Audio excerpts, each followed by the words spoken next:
ಸುದ್ದಿಯನ್ನ ನಿಮ್ಮ ರಿಪಬ್ಲಿಕ್ ಕನ್ನಡ ಬೆಳಗ್ಗೆನೆ ಬ್ರೇಕ್ ಮಾಡಿತ್ತು. ಕಾರಣ ಲಕ್ಷ್ಮಣ್ ಸವದಿಯವರು ಆಡಿರುವ ಒಂದು ಮಾತು. ಕೆಎಸ್ ಈಶ್ವರಪ್ಪನವರು ಚುನಾವಣೆಯ ಬಳಿಕ ಕಾಂಗ್ರೆಸ್ ಸೇರ್ಪಡೆ ಆಗ್ತಾರೆ, ನೋಡ್ತಾ ಇರಿ ಎನ್ನುವಂತಹ ಸ್ಟೇಟ್ಮೆಂಟ್ ಈಗ ರಾಜ್ಯ ರಾಜಕಾರಣದಲ್ಲಿ ಚರ್ಚೆಯನ್ನ ಹುಟ್ಟುಹಾಕಿದೆ. ಬಿಜೆಪಿಯಲ್ಲಿ ಬಂಡಾಯ, ಕಾಂಗ್ರೆಸ್ಗೆ ಅದು ಲಾಭ ಆಗಬಹುದಾ ಅಂತ ಬಿಜೆಪಿ ಹಿರಿಯ ನಾಯಕನಿಗೆ ಕಾಂಗ್ರೆಸ್ ಗಾಳ ಹಾಕಿದೆಯಾ?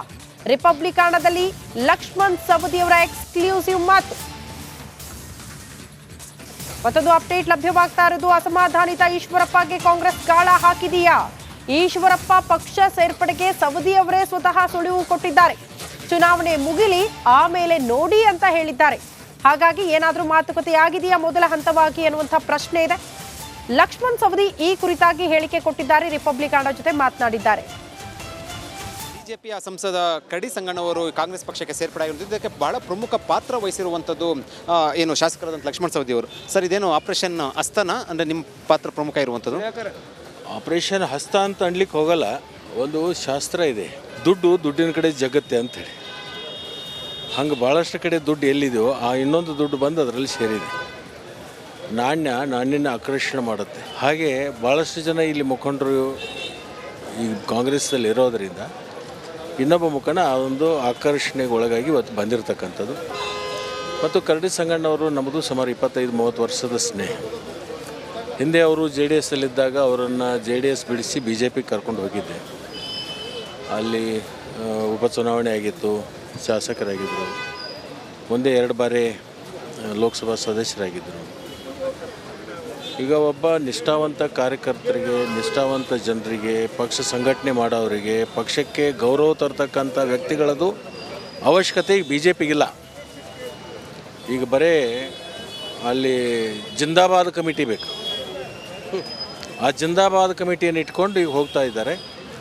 ಜಿಂದಾಬಾದ್ ಕಮಿಟಿಯಿಂದ ಪಕ್ಷ ಉದ್ಧಾರ ಆಗಲ್ಲ. ಮತ್ತು ಇದು ಯಾಕೆ ಬಂದಿದೆ ಅಂದರೆ ವಿನಾಶಕಾಲೇ ವಿಪರೀತ ಬುದ್ಧಿ. ಯಾರು ಜಿಂದಾಬಾದ್ ಅಂತ ಸರ್? ಯಾರು ಜಿಂದಾಬಾದ್ ಕಮಿಟಿ? ಅದು ಅವ್ರಿಗೆ ಈಗ ಏನು ಹೇಳಿದ್ನಲ್ಲ ಅವ್ರಿಗೆ ಗೊತ್ತಾಗುತ್ತೆ. ಸರ್, ಈಗ ಈಶ್ವರಪ್ಪರು ಕೂಡ ಅಸಮಾಧಾನಗೊಂಡಿರುವಂಥದ್ದು, ಒಂದು ಕಡೆ ಪಕ್ಷೇತರ ಸ್ಪರ್ಧೆ ಮಾಡಿರುವಂಥದ್ದು, ಮತ್ತು ಮತ್ತೊಂದಷ್ಟು ಜನ ಪಕ್ಷಕ್ಕೆ ಬರುವಂಥ ಸಾಧ್ಯತೆ ಏನಾದರೂ ಇದೆಯಾ? ಸಾಕಷ್ಟಿದೆ, ನೋಡ್ತೀರಿ. ಈಗ ಆರಂಭ ಆಗಿದೆ, ಅಂತ್ಯ ಅಲ್ಲ, ಇದು ಆರಂಭ. ಇನ್ನು ಹೋಗ್ತಾ ಭಾಳಷ್ಟು ಜನ ಅಲ್ಲಿಂದ ಕಾಂಗ್ರೆಸ್ಗೆ ಬರ್ತಾರೆ, ನಮ್ಮ ಜೊತೆಗೆ ಸಂಪರ್ಕದಲ್ಲಿದ್ದಾರೆ.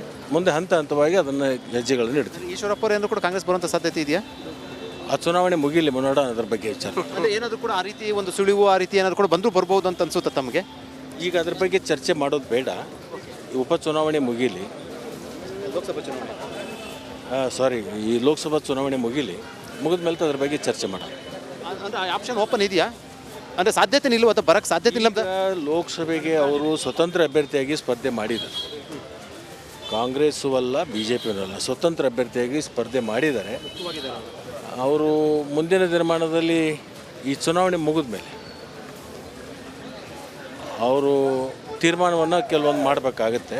ಅವಾಗ ಯಾವುದಾದ್ರು ತೀರ್ಮಾನ ಮಾಡ್ತಾರೆ, ಅದನ್ನು ನೋಡ್ಕೊಂಡು ನಾವು ಆತ್ಮೀಯ ಸ್ನೇಹಿತರಿದ್ದಾರೆ. ಅವರೇನು ಮೊದಲಿನ ಹಿಡಿದು ಅವ್ರ ಜೊತೆಗೆ ನಾವು ಕೆಲಸ ಮಾಡಿದ್ದೀವಿ. ಮತ್ತು ಹಿರಿಯರಿದ್ದಾರೆ, ನಮಗೆ ಮಾರ್ಗದರ್ಶಕರು ಮಾಡಿದವರು, ರಾಜ್ಯ ಅಧ್ಯಕ್ಷರಾದವರು, ಮಂತ್ರಿ ಆದವರು, ಅವ್ರದ್ದೇ ಆಗಿರ್ತಕ್ಕಂಥ ಪ್ರಭಾವ ಹೊಂದಿರತಕ್ಕಂಥವ್ರು ಇರೋದರಿಂದ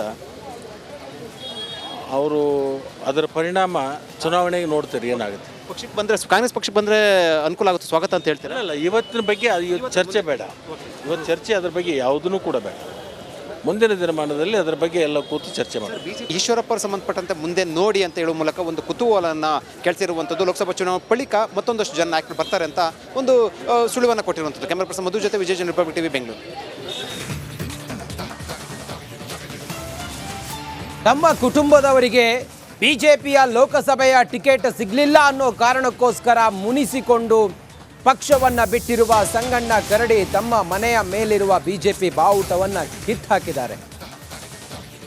ಕಾಂಗ್ರೆಸ್ಗೆ ಸೇರ್ಪಡೆಯಾಗಿದ್ದಾರೆ ಸಂಗಣ್ಣ ಕರಡಿ. ಬಿಜೆಪಿಯನ್ನು ಬಿಟ್ಟು ತಮ್ಮ ಮನೆಯಲ್ಲಿದ್ದ ಬಿಜೆಪಿ ಬಾವುಟ ಮತ್ತು ಫ್ಲೆಕ್ಸ್ ಅನ್ನು ತೆರವು ಮಾಡಿದ್ದಾರೆ. ಕೊಪ್ಪಳ ನಗರದಲ್ಲಿರುವ ಸಂಗಣ್ಣ ಕರಡಿಯವರ ನಿವಾಸದ ಮೇಲೆ ಫ್ಲೆಕ್ಸ್ಗಳಿದ್ವು, ಬಿಜೆಪಿಯ ಬಾವುಟಗಳಿದ್ವು. ಅದೆಲ್ಲವನ್ನು ಕಿತ್ತಾಕೋ ಮೂಲಕ ಸಂಪೂರ್ಣವಾಗಿ ನಾನು ಈ ಸಂದರ್ಭದಿಂದ ಬಿಜೆಪಿಯಲ್ಲಿ ಇರೋದಿಲ್ಲ, ನಾನು ಕಾಂಗ್ರೆಸ್ನಲ್ಲಿದ್ದೀನಿ ಅಂತ ಹೇಳಿ ನಿನ್ನೆ ಅವರು ಸೇರ್ಪಡೆ ಆದರೂ, ಕಾಂಗ್ರೆಸ್ಗೆ ಸೇರ್ಪಡೆ ಆದ ನಂತರ ಮನೆಯಲ್ಲಿದ್ದಂಥ ಬಿಜೆಪಿಯ ಬಾವುಟಗಳು, ಬಿಜೆಪಿಯ ಧ್ವಜ ಎಲ್ಲವನ್ನು ಕಿತ್ತೆಸೆದಿದ್ದಾರೆ. ಆ ಮೂಲಕ ತಮ್ಮ ಅಸಮಾಧಾನ ಏನಿದೆಯಲ್ಲ ಅದು ಮುಂದುವರೆದಿದೆ. ಬಿಜೆಪಿನ ಬಿಟ್ಟು ಕಾಂಗ್ರೆಸ್ಗೆ ಸೇರ್ಪಡೆ ಆಗಿದ್ದಾರೆ. ಆ ಮೂಲಕ ಬಿಜೆಪಿಗೆ ಗುಡ್ ಬೈ ಹೇಳಿದ್ದಾರೆ.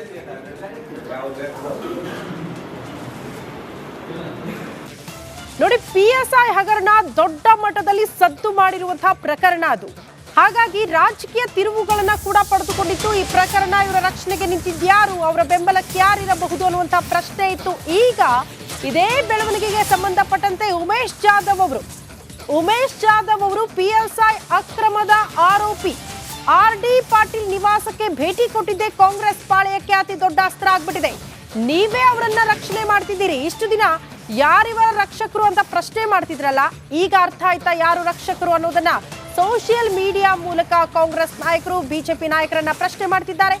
ಬಿಜೆಪಿಗೆ ಇದೇ ವಿಚಾರಕ್ಕೆ ಸಂಬಂಧಪಟ್ಟಂತೆ ಅನೇಕ ಪ್ರಶ್ನೆಗಳನ್ನ ಕಾಂಗ್ರೆಸ್ ಪಾಳೆಯ ಮುಂದಿಟ್ಟಿದೆ.